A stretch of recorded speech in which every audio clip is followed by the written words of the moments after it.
Welcome back, dear students.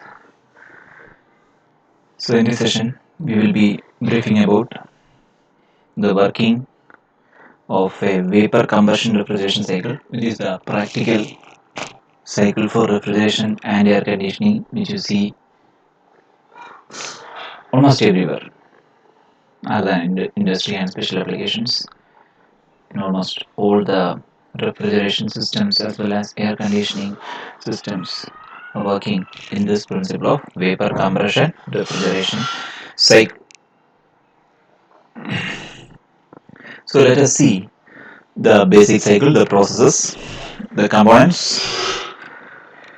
If you recall the first or second lecture in refrigeration, I have shown you the different components in a refrigeration system.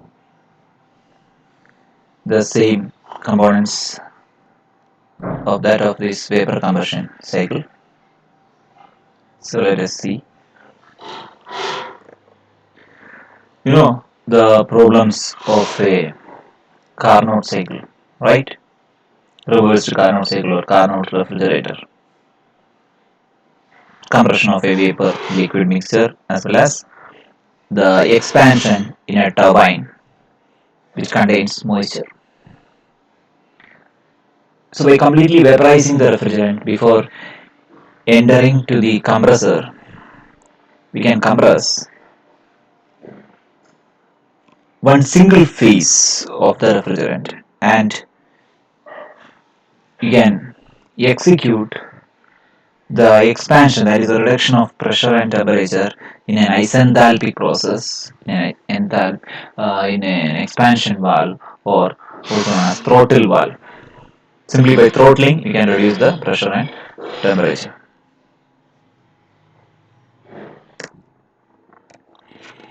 Now, this is the ideal vapor compression refrigeration cycle. Please note, it is the ideal cycle. Actual cycle is slightly different from this, especially the point state of the refrigerant after expansion as well as before compression. So the four components are evaporator, compressor, condenser and expansion valve. You know the first process, isentropic compression, constant entropy reversible as well as adiabatic compression executed in the compressor. Okay, then 2 to 3 is the heat rejection at constant pressure, isobaric heat rejection process. Then 3 to 4 is the isenthalpic expansion, H is constant. This is the pressure enthalpy diagram. This is pressure enthalpy diagram, not the specific volume. It is pressure enthalpy diagram. Then 4 to 1 heat absorption at constant pressure at the evaporator pressure in the evaporator. Okay, so these are the four different processes in an ideal vapor combustion refrigeration cycle. The corresponding temperature entropy diagram is here. So could you trace out the actual meaning of this pressure enthalpy diagram here?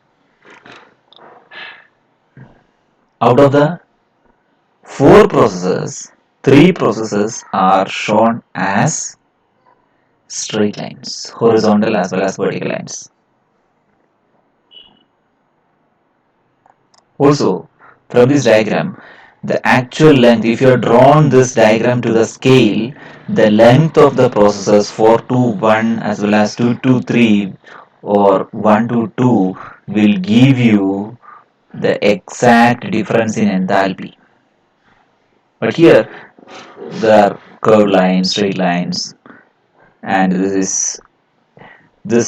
another point you should note here is that 3 to 4, the process, isenthalpic process that is executed in a throttling valve or expansion valve is an irreversible process. That means not all the four processes are reversible in a vapor compression cycle when compared to a gas refrigeration cycle or a Carnot cycle, reversed Carnot cycle. This isenthalpic process or throttling process is irreversible in nature.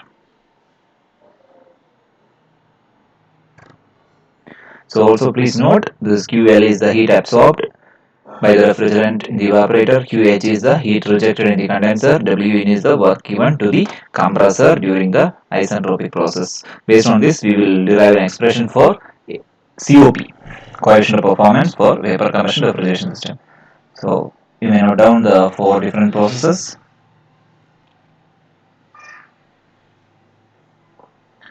So you know that coefficient of performance is the desired effect ratio of desired effect and work input. So here it is per unit mass. If you write per unit mass, H stands for enthalpy.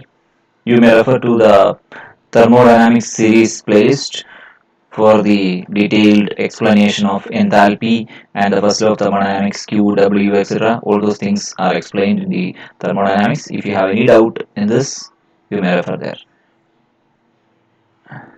So H1 minus H4, that is the heat absorbed. So that is directly obtained from the pH diagram. You can see here H1 minus H4.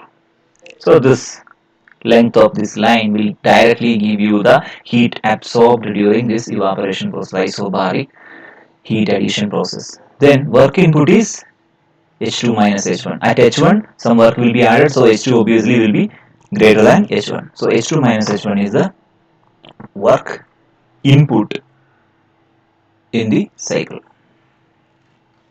So this will give you the coefficient of performance of a vapor compression refrigeration cycle when the desired effect is maintaining a closed space at a lower temperature. If it is working as a heat pump, this will be the COP. If you have any doubts or questions, you may use the comment section below. Thank you for watching. Have a good day.